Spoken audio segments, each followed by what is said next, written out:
Masuk ke bab fentanyl, rasio ASI atau plasma M/E dan dosis relatif fentanyl pada infan 2,10. Konsentrasi pada ASI 3%, akan tetapi menurun dengan cepat dan sering tidak terdeteksi lagi hingga di bawah 0,01 UG/L, maka dikategorikan aman. Rendahnya konsentrasi pada ASI secara konsisten karena pendeknya waktu paruh eliminasinya pada orang dewasa. Akan tetapi fentanyl terkadang dibersihkan sangat lambat pada neonatus. Dosis kecil pada ASI berefek samping hebat pada bayi terutama sesudah pemberian dosis tunggal. Masuk ke bab tramadol. Tramadol berefek sebagai opioid agonis dan sebagai inhibitor ambilan atau reuptake serotonin noradrenalin. Dosis yang direkomendasikan adalah 0,5 sampai 1 mg per kg/Bp intravena dan 0,2 mg per kg/Bp per jam intravena.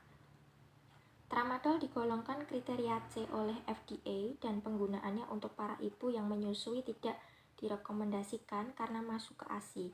Akan tetapi dalam jumlah yang kecil dan tramadol secara umum bisa digunakan untuk ibu yang menyusui. Masuk ke bab golongan non-opioid. Nyeri sedang bisa diterapi dengan analgetik lemah seperti paracetamol, oral intravena, dan NSAID. Nyeri pasca seksio sesarea setidaknya melibatkan dua komponen penting, yakni nyeri somatik dari luka, insisi, dan nyeri visceral dan dari uterus. NSAID tunggal tidak efektif untuk mengobati nyeri pasca seksio sesarea sehingga dimasukkan ke dalam komponen multimodal analgesia, memiliki tujuan untuk meningkatkan kualitas analgesia pada pemberian opioid sistemik ataupun neuraksial. Efek hemat opioid sampai 40% hingga 70%. Masuk ke bab paracetamol. Milk atau plasma M atau P rasio pada paracetamol dilaporkan antara 0,7 sampai 1,3. Dosis maksimal bisa diberikan dan ada sekitar 5% terpapar pada infan. Apabila ibu mendapatkan dosis maksimum yang direkomendasikan yakni 4 gram, maka yang terpapar ke infan adalah 2,8 mg per kg/Bp atau sekitar 5% dengan dosis terapeutik paracetamol pada infan adalah 60 mg per kg/Bp per hari. Paracetamol diekskresi lewat ASI 2% sehingga aman buat ibu menyusui. Pada neonatus bisa metabolisme paracetamol seefektif orang dewasa dan nampaknya tidak terdapat reaksi efek samping obat pada infan sehingga bisa dipertimbangkan untuk menggunakan paracetamol untuk nyeri pasca seksio sesarea. Masuk ke bab aspirin. Ekskresi asam salisilat ke ASI sudah diketahui sejak 1935. Banyak yang melaporkan M/P rasio antara 0,03 sampai 0,2, yakni 8,1% pada dosis sesuai berat ibu. Waktu paruh pada neonatus lebih lama dibanding pada dewasa. Dilaporkan bahwa terjadi asidosis metabolik dan konsentrasi serum salisilat mencapai 240 mg/L pada bayi usia 16 hari dengan ibu yang mengkonsumsi aspirin 3,9 mg per hari. Kejadian trombositopeni purpura pada infan yang terpapar salisilat melalui ASI, American Academy of Pediatrics menyatakan bahwa aspirin bisa digunakan pada ibu menyusui dengan pengawasan ketat karena kemungkinan timbul resiko efek samping pada bayi. Menyusui bisa dilakukan 1 jam sesudah konsumsi aspirin. Akan tetapi ada yang menyebutkan bahwa aspirin tidak boleh digunakan selama menyusui apabila diberikan dalam waktu lama dengan dosis lebih dari 2,4 gram pada bayi berusia kurang dari 2 bulan. Akan tetapi apabila harus menggunakan untuk periode lama, dianjurkan untuk berhenti menyusui. Masuk ke bab diklofenat. Diklofenat tidak terdeteksi pada ASI untuk pemberian 100 mg per hari, akan tetapi pada pemberian 150 mg per hari didapatkan konsentrasi 100 UG/L di ASI. Memiliki waktu paruh yang singkat, disekresi ke ASI sangat minimal, serta tidak ada metabolit aktif sehingga aman untuk menyusui. Masuk ke bab ibuprofen. Ibuprofen memiliki waktu paruh eliminasi sekitar 2 jam pada orang dewasa dan hasil metabolisnya adalah produk inaktif. Pada rasio ASI atau plasma M atau P rasio dilaporkan sangat rendah. Suatu penelitian yang mengukur ibuprofen pada serum dan ASI pada pasien pasca seksio sesarea yang mendapatkan ibuprofen 400 mg per 6 jam dan terdeteksi sangat rendah, yakni kurang dari 1,0 mg per L, sehingga aman digunakan. Masuk ke bab indometasin. Indometasin memiliki waktu paruh 4-5 jam dengan M per P rasio 0,01 sampai 1,48 sehingga relatif aman untuk bayi.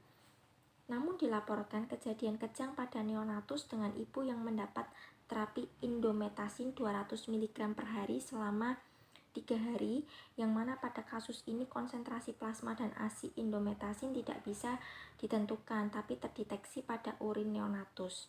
American Academy of Pediatrics menyebutkan bahwa obat ini cocok pada ibu yang menyusui, namun harus dihindari pada ibu dengan riwayat konvulsi sebelumnya.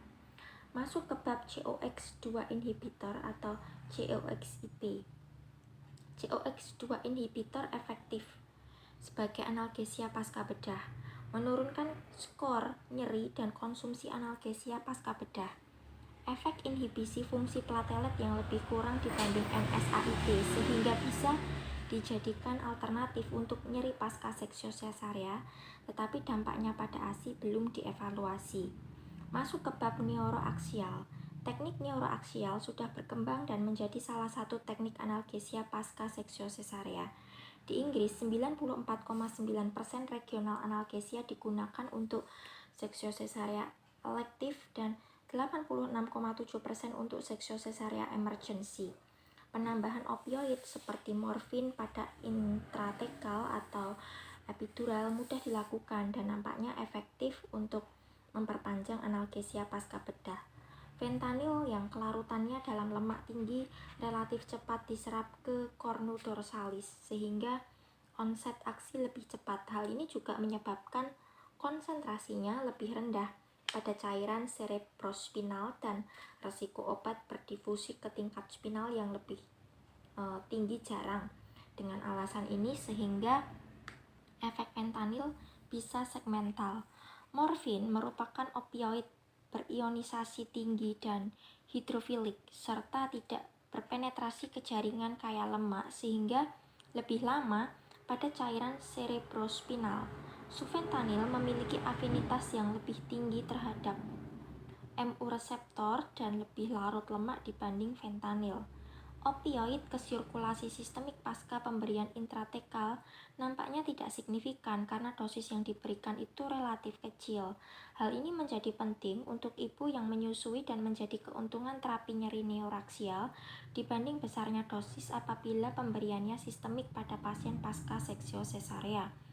Epidural fentanyl mungkin bekerja pada tingkat supraspinal, yakni melalui hantaran sistemik dan spinal. Konsentrasi dalam darah tergantung besarnya dinamika aliran dalam plexus vena epidural dan arteri spinal.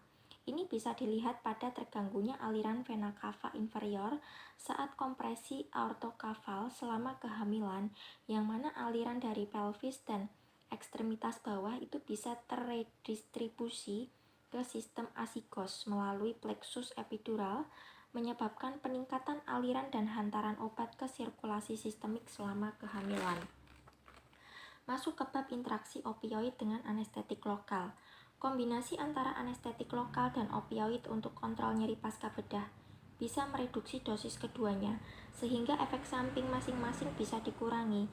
Pasca seksio sesarea, pasien yang mendapatkan epidural fentanyl tunggal masih merasa nyeri, lebih mual, muntah, terjadi retensi urin dan tidak nyaman. Masuk ke bab opioid intratekal. Morfin, fentanyl, meperidin, sufentanil bisa digunakan intratekal sebagai analgesia pasca seksio sesarea. Dosis tunggal morfin intratekal bisa menghasilkan analgesia yang sempurna dengan pemanjangan durasi yang optimal. Dosis yang bisa digunakan 0,075 mg per sampai 0,5 mg mampu menghasilkan analgesia berkualitas sampai 24 jam pasca seksio sesarea.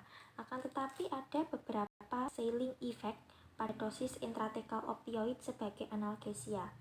Suatu meta-analisa memperlihatkan efikasi morfin dosis 0,1 sampai 0,2 mg, tetapi tidak ada tambahan perbaikan terapi nyeri pada dosis lebih dari 0,2 mg dengan rata-rata pemberian analgetik tambahan pertama kali pada jam ke-27 dan kontras pada dosis kurang dari 0,1 mg nampaknya kurang berefek terhadap kontrol nyeri yang optimal. Efek samping morfin intratekal yang dilaporkan berupa pruritus, mual muntah, sedasi, dan depresi napas. Dahl dan kawan-kawan menyebutkan bahwa insiden efek samping meningkat pada dosis 0,05 sampai 0,25 mg. Secara klinis, depresi nafas jarang terjadi pada opioid intratekal, baik pada penggunaan morfin, fentanil, sufentanil, ataupun buprenorfin. Fentanil yang diberikan secara intratekal itu memiliki durasi analgesia yang relatif singkat. Rata-rata analgesia efektif hanya 200 menit. Analgesia awal, yakni 0-6 jam pasca seksio sesarea, nampak lebih baik dengan sufentanil 2,5-5 Ug dibanding fentanil 10 Ug.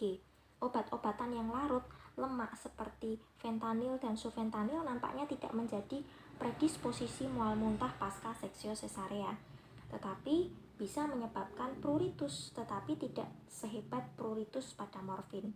Meperidin, diamorfin, buprenorfin, dan nalbufin itu jarang digunakan secara intratekal untuk kontrol nyeri pasca seksio sesarea. Meperidin memiliki efek yang unik yang menyerupai efek anestetik lokal, yakni menyebabkan blokade motorik sehingga bisa saja digunakan sebagai agen tunggal untuk blok intratekal prosedur seksio sesarea. Masuk ke bab opioid epidural. Opioid epidural pada seksio sesarea itu bisa diberikan secara bolus atau infus kontinu untuk kontrol nyeri pasca bedah. Pada beberapa pasien ditemukan bahwa kateter epidural dan alat infus menghalangi aktivitas mereka. Meskipun demikian, epidural opioid tunggal infus kontinu ataupun dikombinasikan dengan anestetik lokal menghasilkan analgesia yang berkualitas. Penambahan dosis kecil anestetik lokal menghasilkan analgesia lebih baik dibanding fentanil tunggal. Epidural morfin dilaporkan pertama kali pada tahun 1979 oleh Behar dan kawan-kawan. Morfin tetap menjadi pilihan, terutama pada epidural opioid pemberian tunggal karena durasi lama, tapi beronset lambat dengan dosis optimal 3,75 mg untuk analgesia pasca seksio sesarea, dan dosis hingga 5 mg tidak meningkatkan efek analgesia serta dosis di bawah 3,75 mg untuk menghasilkan efek analgesia yang optimal masih dibutuhkan opioid sistemik. Epidural morfin pada dosis tunggal 3-5 memberikan analgesia yang sempurna hingga 24 jam pasca seksio sesarea dengan efek samping seperti depresi napas, yakni 0,33% sampai 0,4%, pruritus 62% sampai 93%, mual 6,3% sampai 70%, muntah 17% sampai dengan 52%, dan retensi urin 4% sampai 39% yang tidak hanya memerlukan intervensi medis tapi juga bisa menurunkan kepuasan pasien. Opioid yang lipofilik yang beronset cepat lebih banyak digunakan intraoperatif. Masuk ke bab patient control epidural analgesia atau PCEA dan continuous epidural analgesia atau CEI. Patient controlled epidural analgesia atau PCEA dan continuous epidural analgesia atau CEI adalah salah satu metode kontrol nyeri yang penggunaannya semakin